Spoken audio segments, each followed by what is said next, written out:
آراس کی تقریبات دنیا بھر میں منعقد ہوتی ہیں۔ ان ذوات قدسیہ کی تعلیمات اور بلند پایہ کردار کے حوالے سے سیر حاصل بحث بھی کی جاتی ہے، خطابات کے سلسلے بھی ہوتے ہیں، مگر آج میں آپ کے سامنے ان ہستیوں میں سے صرف ایک ہستی جنہیں دنیا اعلی حضرت کے نام سے یاد کرتی ہے، ان کے حوالے سے چند گزارشات پیش کروں گا۔ رب ذوالجلال ان کے ذکر کو ہمارے لیے ذریعہ ہدایت و نجات و شفاعت مصطفیٰ بنائے۔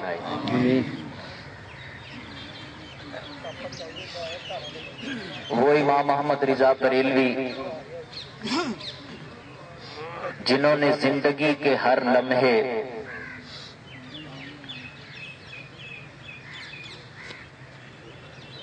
عشق مصطفیٰ کی شمع کو روشن کیا،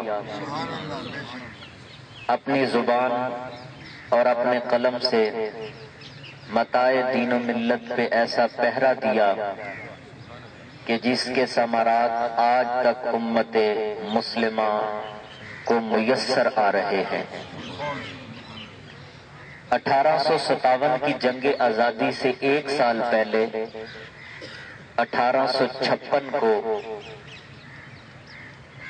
حضرت سیدنا امام احمد رضا خان بریلوی سرزمین بریلی پہ پیدا ہوئے۔ 4 سال کی عمر میں آپ نے قرآن مجید ناظرہ مکمل کیا۔ 14 سال کی مختصر سی عمر میں 1869 میں آپ علوم دینیہ کی تکمیل کر کے فارغ ہوئے تو آپ کے والد گرامی حضرت مفتی نقی علی خان علیہ الرحمت نے آپ کو اپنی مسند افتاء پہ بٹھایا۔ مسئلہ رضاعت پر آپ نے پہلا فتویٰ تحریر کیا۔ جہاں جہاں تک وہ آپ کا لکھا ہوا وہ فتویٰ پہنچا، جس جس نے اس فتوے کو پڑھا وہ آپ کے علم و فضل کی داد دیے بغیر نہ رہ سکا۔ آپ نے اپنی خداداد صلاحیتوں سے سب کو حیران کر دیا۔ علمی حلقوں میں آپ کا چرچا ہونے لگا۔ دن بدن گزرتے ایام کے ساتھ نگر نگر شہر شہر آپ کا شہرہ بڑھنے لگا۔ کیا عوام کیا خواص اپنے درپیش مسائل آپ کی طرف بھیجنے لگے۔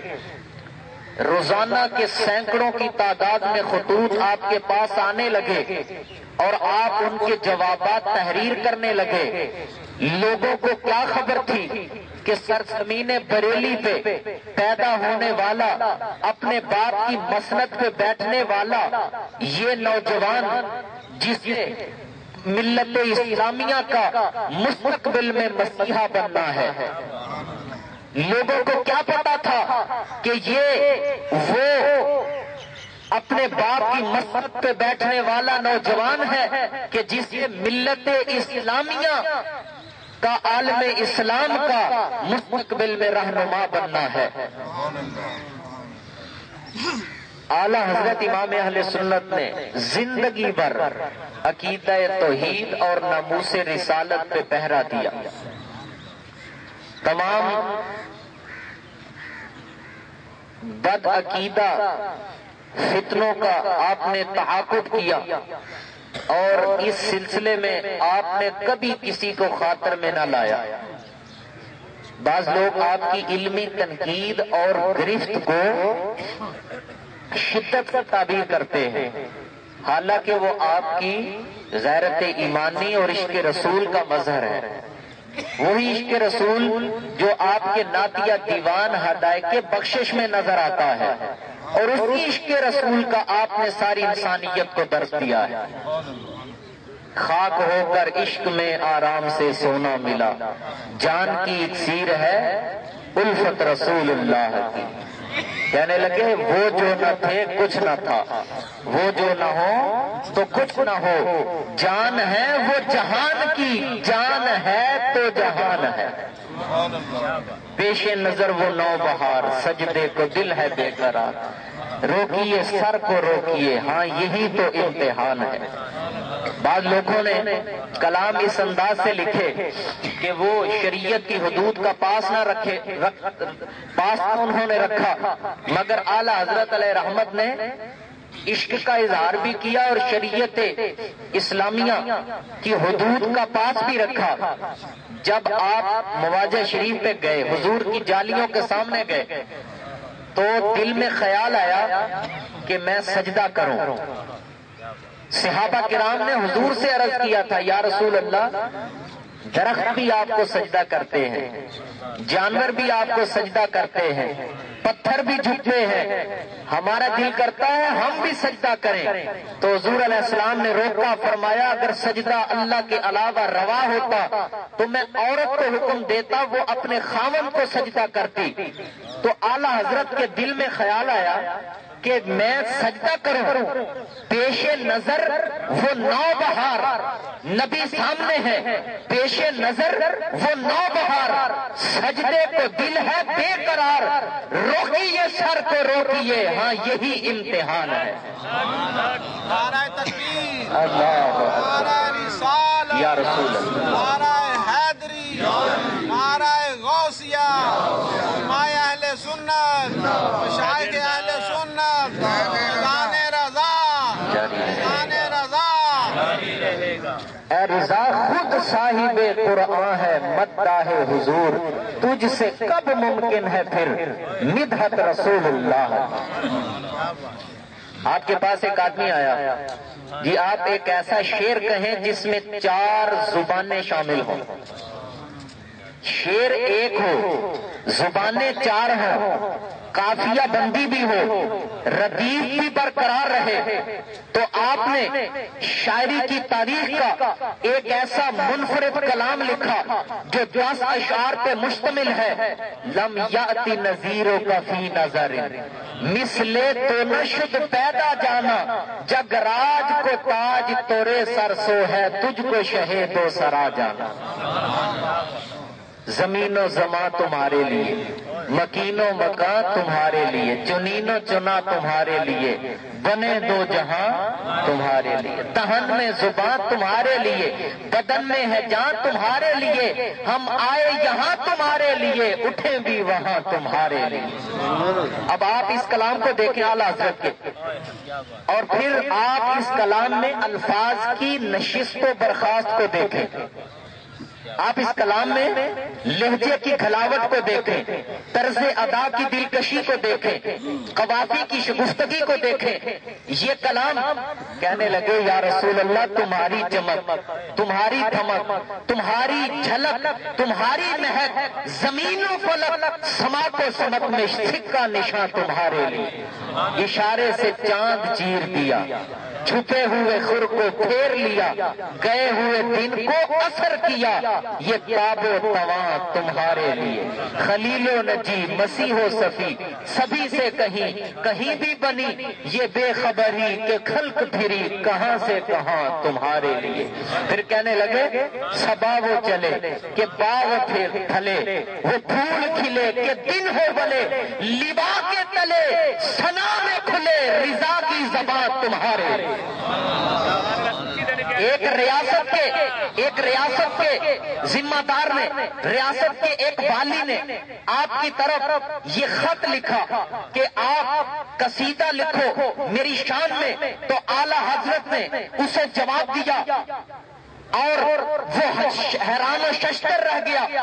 اس نے پیسے بھیجے، اشرفیاں بھیجی، تھیلا بھیجا، روپے بھیجے، نوٹ بھیجے کہ یہ پیسہ لے لو اور میری شان میں کلام لکھو۔ آپ نے فرمایا کروں مدح اہل دول رضا، پڑے اس بلا میں میری بلا، میں گدا ہوں اپنے کریم کا، میرا دین پا رہا نہ نہیں۔ میں اپنے نبی کے در کا گدا ہوں، اور جو میرے نبی کی چوکھٹ پہ آ کے جھک جاتا ہے اللہ اسے کمی رہنے ہی نہیں دیتا۔ واللہ یؤتی انما انا قاسم، اللہ انہیں دیتا ہے اور یہی آگے تقسیم فرماتے۔ آپ اعلیٰ حضرت علیہ رحمت کو جس جہت سے بھی دیکھیں گے، جس انداز سے بھی دیکھیں گے، وہ آپ کو بے مثال نظر آئیں۔ تفسیر کے لحاظ سے دیکھیں گے تو وہ فن تفسیر کے امام نظر آئیں گے، حدیث دانی کے لحاظ سے دیکھیں گے تو وہ امام المحدثین نظر آئیں گے، فقہی لحاظ سے دیکھیں گے تو وہ اپنے زمانے کے ابو حنیفہ نظر آئیں گے، نحوی اور صرفی لحاظ سے دیکھیں گے تو میرا امام احمد رضا وہ امام النحو و صرف نظر آئے گا، اور شاعری کے لحاظ سے دیکھیں گے تو حسان الوقت نظر آئے گا۔ تصنیف و تالیف، تحقیق و تدقیق اور تبحر علمی کے لحاظ سے کوئی آپ کا مد مقابل نہ تھا۔ ایک اندازے کے مطابق آپ نے 1000 کتابیں لکھی ہیں، 1000 کتابیں، جن میں سے یہ 548 کتابوں کی فہرست بما سن تالیف و موضوعات یہ میرے سامنے، یہ میرے ہاتھ میں ہے اور آپ کے سامنے 548 کتابوں کی یہ فہرست جو اعلیٰ حضرت علیہ رحمت نے اپنے ہاتھوں سے لکھا ہے وہ یہ آپ کے سامنے میں دکھا رہا ہوں۔ 1000 کتابیں لکھی، اور صرف علوم درسیہ میں کمال حاصل نہیں کیا، بلکہ آپ کے سیرت نگار لکھتے ہیں 50 علوم پہ آپ کو مکمل عبور حاصل تھا۔ 50 علوم پہ مکمل آپ کو عبور حاصل تھا، اور پھر آپ کی عربی تحریروں کا معیار اتنا بلند ہے کہ پاکستان کی یونیورسٹیز کیا، بین الاقوامی یونیورسٹیز میں، جامعۃ الازہر مصر میں آپ کی ذات پہ، آپ کی تحریروں پہ، آپ کی عربی اور اردو شاعری پہ ایم اے، ایم فل اور پی ایچ ڈی کے مقالے رجسٹرڈ ہو رہے ہیں۔ پاکستان کے معروف ترین اور عالمی شہرت یافتہ، ریکارڈ یافتہ ماہر تعلیم ڈاکٹر ظہور احمد اظہر، یونیورسٹی فیصل آباد میں جب میں زیر تعلیم تھا تو میں نے بھی ڈاکٹر ظہور احمد اظہر سے پڑھنے کی سعادت حاصل کی۔ تو ڈاکٹر ظہور احمد اظہر جنہوں نے اپنی سپرویژن میں 150 سے زائد لوگوں کو پی ایچ ڈی کروائی، یہ ان کا عالمی ریکارڈ ہے، دنیا میں کوئی ایسا نہیں ہو سکا جس نے اپنی سپرویژن میں 1,500 سے زائد 150 سے زائد لوگوں کو پی ایچ ڈی کروائی۔ آپ نے جب اعلیٰ حضرت کی کتاب الزلال الانقا من بحر سبقت الاتقا، جو ایک قرآن کی آیت کی تفسیر ہے، وَسَيُجَنَّبُهَا الْأَتْقَى الَّذِي يُؤْتِي مَالَهُ يَتَزَكَّى، حضرت صدیق اکبر رضی اللہ عنہ کی فضیلت پہ ہے۔ جب اس کتاب کو پڑھا تو آپ کہنے لگے کہ میں حیران ہوں، جس کتاب کو بھی پڑھتا ہوں میں حیران ہوں کہ احمد رضا کے پاس اتنا علم کہاں سے آ گیا تھا۔ جس فن میں ان کی کتاب پڑھتا ہوں وہ اس فن کے امام نظر آتے۔ نعرہ تکبیر، اللہ نعرہ رسالہ، یا رسول اللہ، نعرہ رسالہ، یا رسول اللہ، نعرہ حیدری، نعرہ غوثیہ، یا غوثیہ، مائے اہل سنت، شاخ اہل سنت، فیضان رضا، فوز و مبین در رد حرکت زمین اور نزول آیات فرقان بسکون زمین و آسمان، یہ آپ کی 2 سائنسی تحقیقات پہ کتابیں ہیں، اور ان 2 کتابوں میں آپ نے سورج کو حرکت پذیر ثابت کیا اور زمین کو ساکن ثابت کیا۔ جب یہ کتابیں دنیا میں بازار میں آئیں، منظر عام پہ یہ کتابیں نظر آئیں، لوگوں نے اس کا مطالعہ کیا، تو آج تک سائنسی محققین برتائے حیرت میں ہیں، اور پاکستان کے عالمی شہرت یافتہ ایٹمی سائنسدان ڈاکٹر عبد القدیر خان جب انہوں نے اعلیٰ حضرت کی تحریرات کا مطالعہ کیا، جب ان کی سائنسی تحقیقات کو دیکھا تو آپ کے دیوانے ہو گئے، آپ کے دیوانے ہو گئے اور یہ کہنے پہ مجبور ہو گئے کہ ہندوستان میں ایسا ہمہ جہت آدمی پیدا ہی نہیں ہوا۔ جب آپ حرمین شریفین گئے تو وہاں کے علماء حرمین شریفین نے آپ کے پاس علم غیب کا مسئلہ بھیجا کہ علم غیب پہ کچھ لکھیں، تو اعلیٰ حضرت امام اہل سنت نے بیت اللہ کے سائے میں 8 سے 10 گھنٹوں کے درمیان بغیر کسی ریفرنس بک کی مدد کے، بغیر کسی تفسیر کو ملاحظہ کیے ہوئے، بغیر کسی حدیث کی بک کو دیکھے ہوئے آپ نے 340 صفحے کی کتاب الدولۃ المکیہ فی المادۃ الغیبیہ لکھ ڈالی۔ صرف 8 سے 10 گھنٹوں میں وہ علماء حرمین ورطہ حیرت میں پڑ گئے، آپ کے علم و فضل کے قائل ہو گئے اور سلام پیش کرنے لگے۔ فتاوی عالمگیری کا آپ نے نام سنا ہے، لیکن یہ بھی یاد رکھیں کہ فتاوی عالمگیری وہ اورنگزیب عالمگیر نے 500 علماء کا بورڈ بنایا، انہوں نے فتاوی عالمگیر کو مرتب کیا، لیکن فتاوی رضویہ جو اعلی حضرت امام محمد رضا بریلوی نے تنہا لکھا ہے 12,000 صفحات پہ مشتمل ہے، اور وہ فتاوی رضویہ جس کا ایک ایک صفحہ اگر پڑھیں تو اس کی 1000 صفحے میں تشریح کی جا سکتی ہے، وہ فتاوی عالمگیری سے 3 گنا زیادہ بڑا ہے۔ ملک سخن کی شاہی تم کو رضا مسلم، جس سمت آ گئے ہو سکے بٹھا دیے۔ میرے امام نے جس طرف قلم اٹھایا، آپ دیکھیں ان کے علم کا عروج دیکھیں۔ کسی نے تیمم کی تعریف پوچھی کہ تیمم کی تعریف کیا ہوتی ہے، تو میرے امام محمد رضا نے 260 صفحوں پہ تیمم کی تعریف لکھ ڈالی۔ حالانکہ 2 لائنوں میں بندہ لکھ سکتا ہے، لیکن اعلیٰ حضرت یہ آپ کے علم کا سمندر تھے، وہ علم کا سمندر تھے۔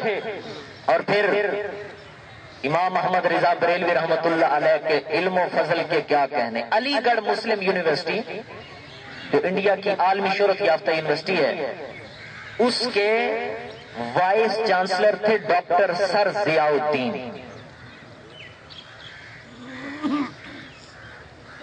ہندوستان کے بلند پایا ریاضی دانوں میں ان کا شمار ہوتا ہے، یورپ سے پڑھ کے آئے، پی ایچ ڈی کر کے آئے جرمنی سے۔ ان کو ریاضی کے ایک مسئلے میں اشتباہ پیدا ہو گئی، وہ صاحب حیثیت بھی تھے اور علم کے شائق بھی تھے۔ دل میں خیال آیا کہ میں جرمنی جاؤں گا اور وہاں سے جا کے یہ اپنا کنسیپٹ کلیئر کر کے آؤں۔ تو ان دنوں علی گڑھ مسلم یونیورسٹی کے جو شعبہ اسلامیات کے ہیڈ تھے وہ اعلیٰ حضرت کے خلیفہ مولانا سید سلیمان اشرف تھے۔ تو ڈاکٹر سر ضیاء الدین نے بیٹھے بیٹھے ان سے تبادلہ خیال کیا اور کہا کہ ایک ریاضی کے مسئلہ میں اشتباہ پیدا ہو گیا ہے، تو سید صاحب میرا ارادہ ہے کہ میں جرمنی جاؤں گا اور اس مسئلے کو کلیئر کر کے آؤں۔ تو مولانا سید سلیمان اشرف کہنے لگے کہ آپ ایسا کریں، میں آپ کو بریلی لے جاتا ہوں میرے امام محمد رضا سے ملنے، کیا پتہ مسئلہ حل ہو جائے۔ وہ آگے سے سیکھ پاؤ گے کہ میں نے دنیا کی جدید یونیورسٹیوں میں ریاضیات پڑھی ہے، جو ادق سے ادق مسائل میں حل کر سکتا ہوں، جو مجھ سے حل نہیں ہو سکتا وہ آپ کا امام کیا حل کرے گا۔ آپ نے کہا جی آپ یورپ جائیں، امریکہ جائیں یا افریقہ جائیں، جہاں مرضی جائیں، لیکن چند گھنٹوں کا سفر ہے، میرے ساتھ بریلی شریف ضرور آ جائیں، ایک بار آپ بریلی شریف آئیں۔ کافی اصرار کیا تو ڈاکٹر ضیاء الدین وہ مان گئے کہ چلو میں چلتا ہوں۔ جب اعلیٰ حضرت علیہ رحمت کے پاس پہنچے تو آپ ان دنوں علیل تھے، بیمار تھے، لیکن جب پتہ چلا آل رسول آئے تو فوراً آئے اور آ کے استقبال کیا، بڑی محبت سے پیش آئے، بڑی عقیدت سے پیش آئے اور پوچھا کیسے آنا ہوا۔ تو ڈاکٹر ضیاء الدین کہنے لگے جی آپ بیٹھیں، تشریف رکھیں، ذرا تھوڑا سا آرام کر لیں، آپ کی طبیعت ناساز ہے. آپ نے فرمایا نہیں آپ بولیے کیا مسئلہ کیا ہے، پرابلم کیا ہے. تو ڈاکٹر ضیاء الدین نے اپنا مسئلہ پیش کیا تو اعلیٰ حضرت امام اہل سنت نے فوراً دوسرے لمحے وہ جو کمپلیکیٹڈ تھا ان کے ذہن میں مسئلہ، وہ کنسپٹ آپ نے میتھ کا کلیئر کر دیا. وہ ڈاکٹر ضیاء الدین کو سکتہ طاری ہو گیا، اس کی آنکھوں کے سامنے سے پردے اٹھ گئے اور اعلیٰ حضرت کے علمی کمال سے اور اخلاقیات سے اتنا متاثر ہوا کہ علی گڑھ مسلم یونیورسٹی واپس آتے آتے ٹرین میں ہی اپنے چہرے پہ سنت رسول کو سجا لی. جس سمت آ گئے ہو سکے بٹھا دیے. یہ تو میرے امام کا علمی کمال ہے. لیکن یہاں پہ میں آپ کو یہ بھی بیان کر دوں، قرآن مجید کی طرف آتے ہیں.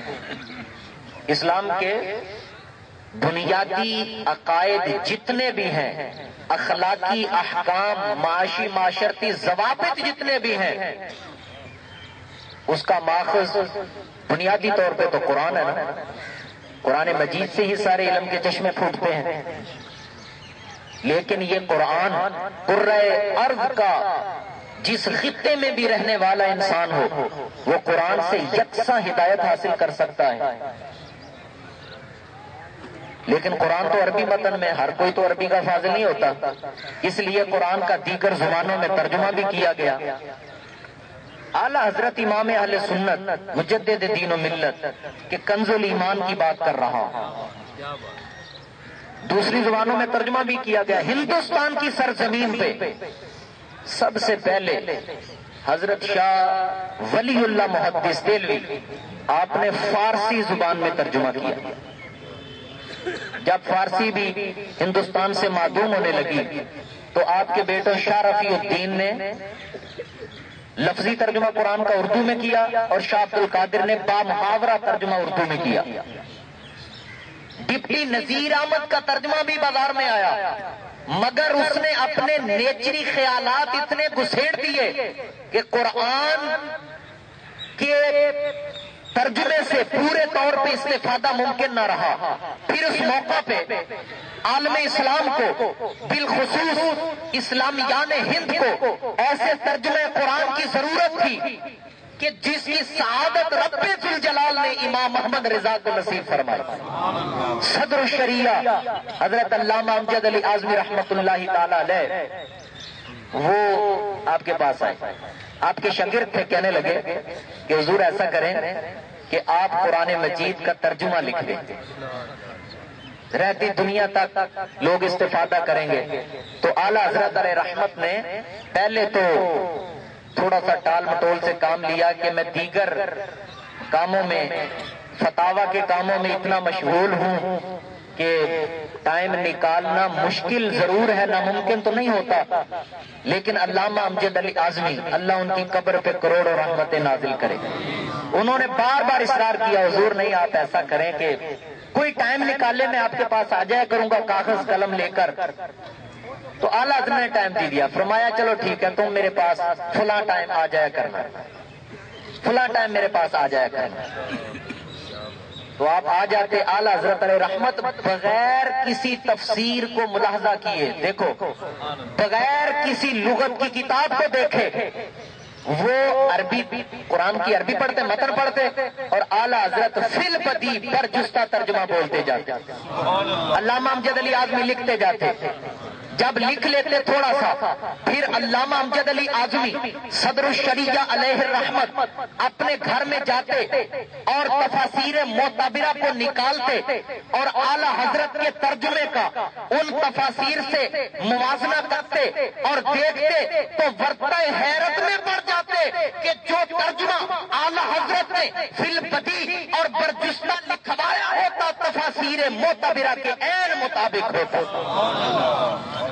علم اسلام کا اونچا کیا احمد رضا خان نے، متائے دین پہ پہرا دیا احمد رضا خان نے، ملا جو دہر کو صفا کی نورانی فضاؤں سے، وہ درس عشق تازہ کر دیا احمد رضا خان نے۔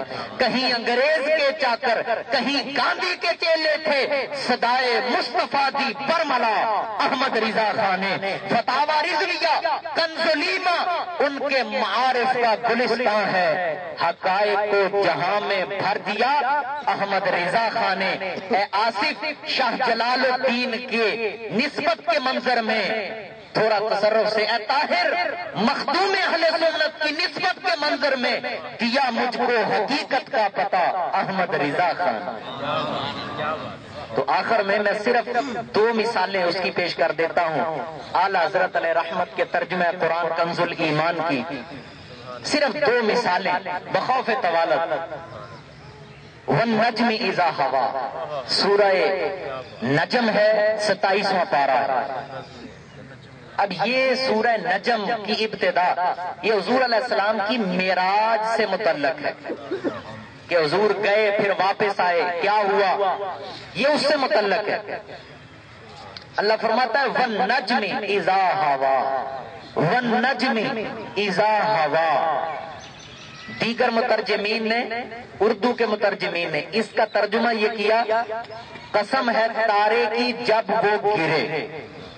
اب کلام خداوندی کی جو جامعیت ہے، جو فصاحت و بلاغت ہے، جو حسن ہے، وہ اس ترجمے میں واضح نہیں ہوتا۔ اب ان آیات میں حضور کی عظمت کا بیان ہے، مگر وہ عظمت تو نظر نہیں آتی گئی۔ قسم ہے تارے کی جب وہ گرے، کون سا تارا، کہاں سے گرے؟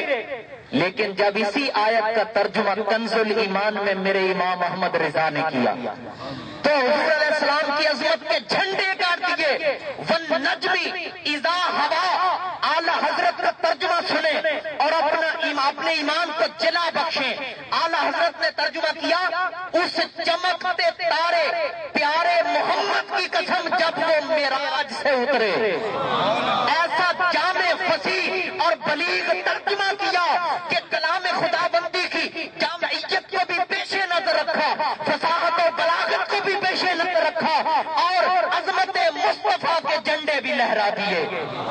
اس پیارے چمکتے تارے محمد کی قسم جب وہ معراج سے اترے، ایسا ترجمہ کیا۔ پھر دوسری اور آخری آیت، وَالضُّحَىٰ وَاللَّيْلِ إِذَا سَجَىٰ مَا وَدَّعَكَ رَبُّكَ وَمَا قَلَىٰ وَلَلْآخِرَةُ خَيْرٌ لَكَ مِنَ الْأُولَىٰ وَلَسَوْفَ يُؤْتِيكَ رَبُّكَ فَتَرْضَىٰ أَلَمْ يَجِدْكَ يَتِيمًا فَآوَىٰ وَوَجَدَكَ ضَالًّا فَهَدَىٰ۔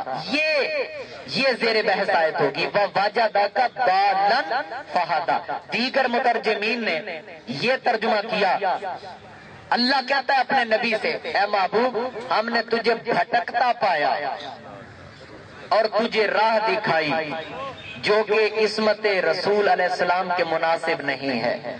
عصمت رسول کا اس ترجمے سے پردہ چاک ہوتا ہے، لیکن جب اسی آیت کا ترجمہ بریلی کے شہنشاہ نے کیا، میرے امام محمد رضا نے کیا، تو ایسے الفاظ لے کے آئے جو سیاق و سباق کے لحاظ سے موضوع بھی تھے اور سلیس بھی تھے اور فصیح بھی تھے، بلیغ بھی تھے۔ وَوَجَدَكَ ضَالًّا فَهَدَىٰ، اے محبوب ہم نے تجھے اپنی محبت میں خود رفتہ پایا، اپنی محبت میں خود رفتہ پایا۔